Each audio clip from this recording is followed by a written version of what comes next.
Olá, bem-vindo ao nosso canal do YouTube e às nossas plataformas de áudio. Você está conectado na TV Medicina e Saúde, que hoje recebe o médico gastroenterologista, endoscopista digestivo, com doutorado em Ciência da Saúde com enfoque em doença celíaca, Dr. Mauro Bonato, do Centro Médico Gastroclínica. Seja bem-vindo, doutor. Obrigado pelo convite, Soraya. Sempre é gostoso estar aqui com você, falando dos assuntos que podem ajudar as pessoas aí. Muito obrigado. Sem dúvida. Doutor Mauro, segundo o levantamento realizado pela Federação Brasileira de Gastroenterologia, em 2018, quase metade dos brasileiros sentia algum sintoma de doenças dispépticas.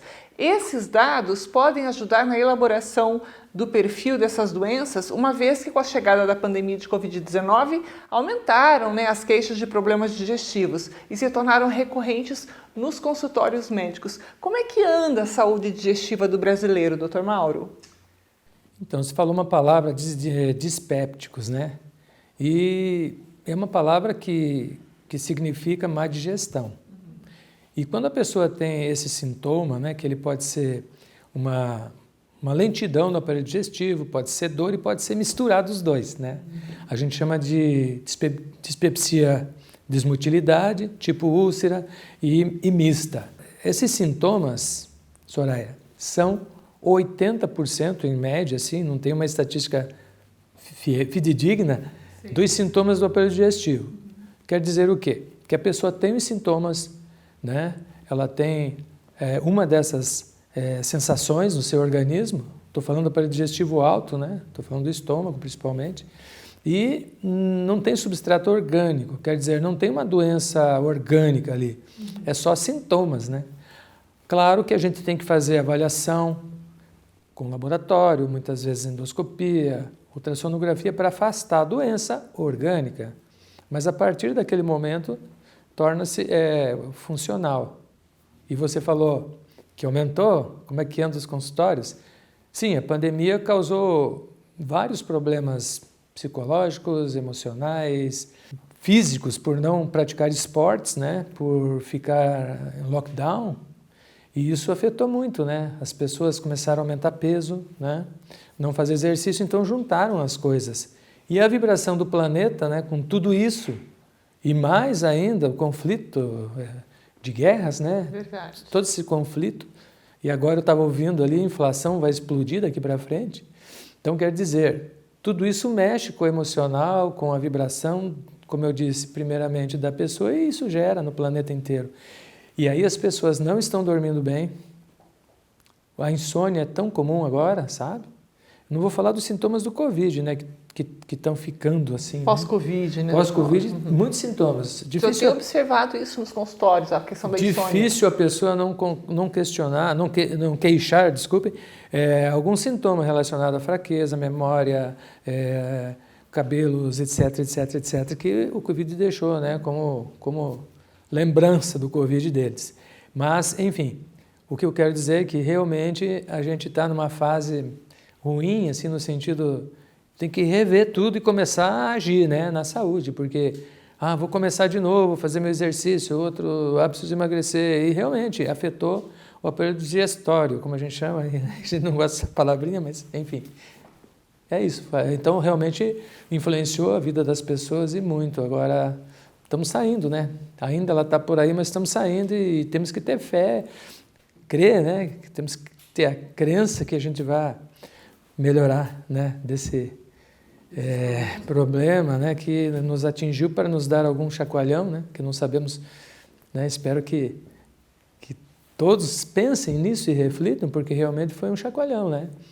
Deus sempre manda, né? Periodicamente alguma coisa para a gente. Já teve muitas pandemias que houveram antes, né? Pestes e etc., e que marcaram, né? Que nós tínhamos que fazer alguma coisa diferente. E realmente a gente começou a fazer no início da pandemia, né? A gente tinha solidariedade muito maior. Vocês lembram? Era gente doando, empresas doando, mas depois acalmou um pouco, né? Talvez a gente pense nisso, né? Que temos que ser mais solidários e talvez seja essa a mensagem do Covid, sabe? O senhor é um médico bem espiritualizado, né, doutor Mauro? Isso te ajuda a discernir, isso te ajuda no teu trabalho? Já que o senhor tocou nesse assunto, queria que o senhor falasse um pouquinho sobre isso. Pois é. Muitas consultas minhas demoram, às vezes, porque a gente sabe que o que está afetando a pessoa não é receitar um omeprazol e, né, aliviar uma dor ali que está tendo recente, mas essa dor está vindo da alma, de alguma outra coisa, né? E às vezes a gente tem que abordar esse assunto. E era uma das coisas que eu sempre falei na faculdade, né? Que o médico, você veja quantos médicos são formados, né? Quantos especialistas de uma área ou de outra, mas se ele não lembrar que o ser humano é corpo, mente e alma, né? Que ele é um todo, e muitas das coisas estão envolvidas lá no nosso fundo, é o nosso pensamento. Para você ter uma ideia, o pensamento gera preocupação ou alegria. Vamos falar outro lado, né? Gera preocupação. A preocupação gera ansiedade. A ansiedade gera tristeza. E a tristeza vai levar ao quê? A uma depressão. Então é um caminhar, né? E o pensamento é que tem que ser regulado. E muitas vezes a gente tem que dar umas pitadinhas ali, né? Falar alguma coisa relacionada a isso com o paciente, né? E, como eu disse, 80% das disfunções do aparelho digestivo alto, no caso, que é o mais comum, estômago, esôfago e tal, é a dispepsia funcional, né? Quer dizer, funcional quer dizer, 80% não tem orgânico, ali é bem de dentro da gente mesmo. Está tudo relacionado, né? Doutor Mauro, nós temos que marcar um dia para falar só sobre isso, né? As pessoas precisam ouvir sobre isso. Mas eu quero falar aqui da tua área de atuação, em que o senhor se especializou, hoje é doutor nessa área também, né? Quando o problema é autoimune, uma doença autoimune como a doença celíaca, por exemplo, né? Como é que acontece a mudança na vida dessas pessoas que recebem esse diagnóstico? Desde escolher o médico certo, até ter um diagnóstico correto, preciso, e também começar dietas restritivas. Como é que é isso na vida da pessoa, doutor Mauro? Vou puxar um pouquinho, porque o meu trabalho foi no diagnóstico da doença, né? Então a gente pode diagnosticar tanto por exames de sangue, que é onde começa, né? Primeiro sintomas, que muitas vezes não existem, outras vezes tem. 30% não tem sintoma. Bom, então você não pode se basear só nos sintomas, mas enfim, é uma dica. Comer o pão, comer o trigo, cerveja, né? Trigo, centeio, aveia, cevada, e sentiu alguma coisa, se suspeita, ok. Mas nem sempre você consegue. Hoje está melhor, assim, os médicos estão mais ativos para isso. Aí você tem o exame de sangue, que é o sorológico, que você vai checar se tem alterações. Ele dá a dica, olha, tem uma alteração aí. Queria esclarecer que o genético, aquele HLA, que é pedido muitas vezes, se dá positivo, não quer dizer que está com doença celíaca. Então, se alguém tem esse exame positivo nos seus exames, não é doença celíaca, ele só é o genético. Bom, enfim. Então, você tem o clínico, o sorológico e o endoscópico. E a gente pode avaliar pela endoscopia se tem ou não a doença celíaca. Mas a coisa mais importante de toda essa nossa conversa é, ao iniciar uma dieta isenta do glúten, a pessoa tem que ter certeza de qual patologia ela tem. Se ela tem a doença celíaca, que é uma doença autoimune, como você se referiu, se a pessoa tem uma doença chamada alergia ao trigo, ou ela tem uma sensibilidade não alérgica e não celíaca. Então, são 3 transtornos causados pelo glúten que devem ser diagnosticados antes de iniciar uma dieta sem glúten. Porque, como você disse, imagine como fica essa pessoa, fala, não posso mais comer o pão, né? Não posso mais tomar cerveja, não posso comer nada com glúten. E eu tenho que isolar todos os meus utensílios. E minha família, quando vou sair, né, quando eu tenho uma relação social com alguém, que eu vou lá numa casa, eu vou num restaurante, como é que eu fico? Então é muito sério, é muito sério. Aí eu sempre falo que a pessoa, hoje mesmo, veio uma pessoa que está mais 10 anos sem comer glúten, porque alguém disse que ela não podia. Daí ela veio conversar comigo e pediu por favor, me diga se eu sou celíaco ou não. 10 anos sem ter diagnóstico, por conta própria. Não, um médico falou para ela lá atrás, né? Não muito, talvez orientado ali, mas ela falou, não pode comer. E ela veio e pediu, olha, doutor, eu preciso saber se eu sou celíaco ou não.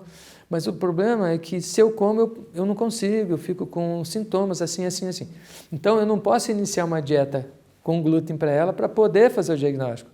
Porque quando você está mais de 6 meses, 1 ano com dieta sem glúten, você fica normalizado assim teu organismo. Então você tem que ingerir de novo glúten para fazer o diagnóstico, às vezes 3, 6 meses ingerindo glúten. E às vezes a pessoa não consegue mais ingerir porque ela sente mal, né? Aí fica sem o diagnóstico.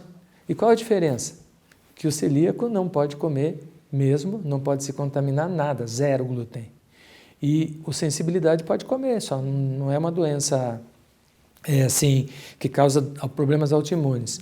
E a alergia ao trigo é mais respiratório, tal, asma, relacionado à asma muitas vezes, e algumas urticárias, é mais fácil de manusear, né? Então, essa pergunta é importante nesse sentido. Só começar a dieta isenta do glúten com certeza do diagnóstico, mesmo que seja um exame de sangue, não precisa fazer uma endoscopia, tanta coisa, mas pelo menos ter uma ideia inicial para você ficar tranquila, que se te ficar com dúvida no futuro, às vezes não vai diagnosticar mais. Pois é, e isso começa com a visita, a consulta com um especialista certo, né, doutor Mauro? Senão a pessoa fica passando por tudo isso sem ter necessidade e tendo um diagnóstico não é preciso. Pois é, se eu fizer um cálculo aqui, eu devo já estar quase beirando 20 anos de estudar esse assunto, né? Na verdade, mas sou do diagnóstico, né? Mas o tratamento é dieta isenta, né? E algumas orientações que os nossos nutricionistas são muito bem orientados, já fomos até convidados para falar junto, o nutricionista e eu, em vários lugares, para orientações, né? Mas a importância é esse início mesmo, né? E depois o acompanhamento com alguém que saiba, né, orientar, porque às vezes mesmo, não querendo dizer, mas às vezes a pessoa não é bem orientada, uma nutricionista chega a dizer, fim de semana você pode comer e tal, não tem problema, e não pode, né? E quanto à questão do médico diagnosticar também está melhorando, como eu disse, há mais de 20 anos a gente viu mudanças. Nós tínhamos associação dos celíacos porque não tínhamos não sabiam como fazer, que comer, como é que era a comida sem glúten.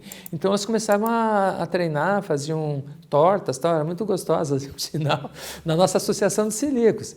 Mas com esse tempo corrido das pessoas, com o tempo, né, a gente foi afastando um pouco e os produtos aumentaram muito nos supermercados.